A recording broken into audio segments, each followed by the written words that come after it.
ಇನ್ನು ಧರ್ಮಸ್ಥಳದಲ್ಲಿ ನೂರಾರು ಶವಗಳನ್ನ ಹೂತಾಕಿದ್ದೀನಿ ಅಂತ ಅನಾಮಿಕ ವ್ಯಕ್ತಿಯೊಬ್ಬ ಕೊಟ್ಟಿನ ತನಿಖೆಯನ್ನು SIT ಇವತ್ತಿನಿಂದ ಅಧಿಕೃತವಾಗಿ ಆ ತನಿಖೆಯನ್ನು ನಡೆಸುತ್ತೆ. SIT ಟೀಮ್ ನಿನ್ನೆ ಮಂಗಳೂರು ತಲುಪಿದೆ. ಈಗಾಗಲೇ ಹಿರಿಯ ಪೊಲೀಸ್ ಅಧಿಕಾರಿಗಳನ್ನ ಭೇಟಿ ಮಾಡಿದ್ದಾರೆ. ನಿನ್ನೆ ತಡರಾತ್ರಿಯೇ ಧರ್ಮಸ್ಥಳ ಪೊಲೀಸ್ ಠಾಣೆಗೆ ಆಗಮಿಸಿದ SIT ತನಿಖಾಧಿಕಾರಿ ಕೇಸ್ ಫೈಲನ್ನು ಪಡ್ಕೊಂಡಿದ್ದಾರೆ. ಬೆಳ್ತಂಗಡಿಯಲ್ಲಿ ಕಚೇರಿ ತೆರೆದಿರುವ SIT ಇವತ್ತಿನಿಂದಲೇ ತನಿಖೆಗೆ ಇಳಿತಾ ಇದೆ. ಧರ್ಮಸ್ಥಳಕ್ಕೂ ಭೇಟಿ ನೀಡಲಿದೆ. ಹಾಗಾದರೆ SIT ಇಂದು ಏನೆಲ್ಲ ಮಾಡಬಹುದು, ಯಾವ ಥರ ಇವರ ತನಿಖೆ ಆರಂಭ ಆಗುತ್ತೆ, ಇದಕ್ಕೆ ಸಂಬಂಧಪಟ್ಟ ಒಂದು ರಿಪೋರ್ಟ್ ಇದೆ, ನೋಡೋಣ. ಧರ್ಮಸ್ಥಳದಲ್ಲಿ ಶವಗಳನ್ನು ಹುತ್ತಿಟ್ಟ ಆರೋಪ. ಧರ್ಮಸ್ಥಳ ಕೇಸ್ ಫೈಲ್ SITಗೆ ಹಸ್ತಾಂತರ. ಇವತ್ತಿನಿಂದಲೇ ತನಿಖೆ ಆರಂಭಿಸಲಿರೋ SIT.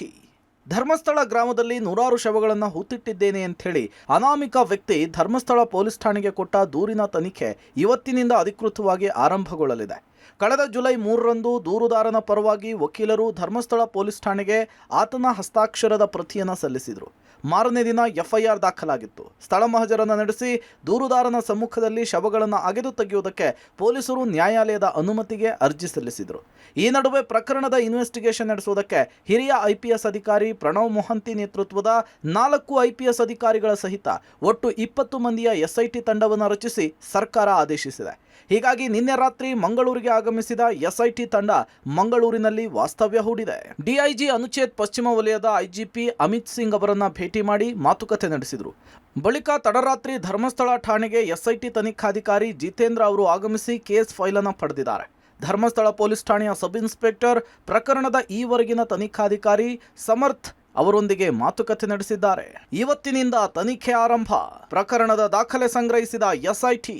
ಇಡೀ ಪ್ರಕರಣದ ಇನ್ವೆಸ್ಟಿಗೇಷನ್ ಅನ್ನು SIT ಇವತ್ತಿನಿಂದಲೇ ಆರಂಭಿಸಲಿದೆ. ಬೆಳ್ತಂಗಡಿಯಲ್ಲಿ ಕಚೇರಿಯನ್ನು ತೆರೆದಿದ್ದು ತನಿಖೆಗೆ ಬೇಕಾದ ಎಲ್ಲಾ ತಯಾರಿಗಳನ್ನು ಮಾಡಿಕೊಂಡಿದ್ದಾರೆ.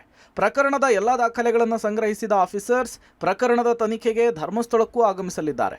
ಇನ್ವೆಸ್ಟಿಗೇಷನ್ ಒಂದು ಹಂತಕ್ಕೆ ಬಂದ ಬಳಿಕ ನ್ಯಾಯಾಲಯದ ಅನುಮತಿಯನ್ನು ಪಡೆದು ದೂರುದಾರನನ್ನ ಶವ ಹೂತಿಟ್ಟ ಸ್ಥಳಗಳಿಗೆ ಕರೆದುಕೊಂಡು ಹೋಗಿ ಆತನ ಸಮ್ಮುಖದಲ್ಲಿಯೇ ಮಣ್ಣನ್ನು ಅಗೆದು ಶವಗಳನ್ನು ಹೊರತೆಗೆಯುವ ಪ್ರಕ್ರಿಯೆ ನಡೆಯಲಿದೆ.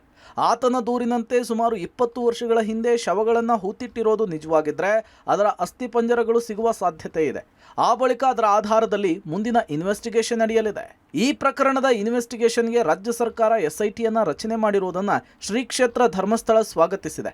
ಧರ್ಮಸ್ಥಳ ಕ್ಷೇತ್ರದ ವಕ್ತಾರ ಕೆ ಪಾರ್ಶ್ವನಾಥ ಜೈನ್ ಅದೇ ದಿನ ಮಾಧ್ಯಮ ಪ್ರಕಟಣೆಯನ್ನು ಕೊಟ್ಟಿದ್ರು.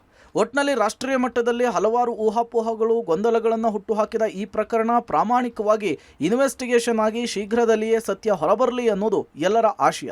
Sukhpal Polali, public TV, Mangaluru.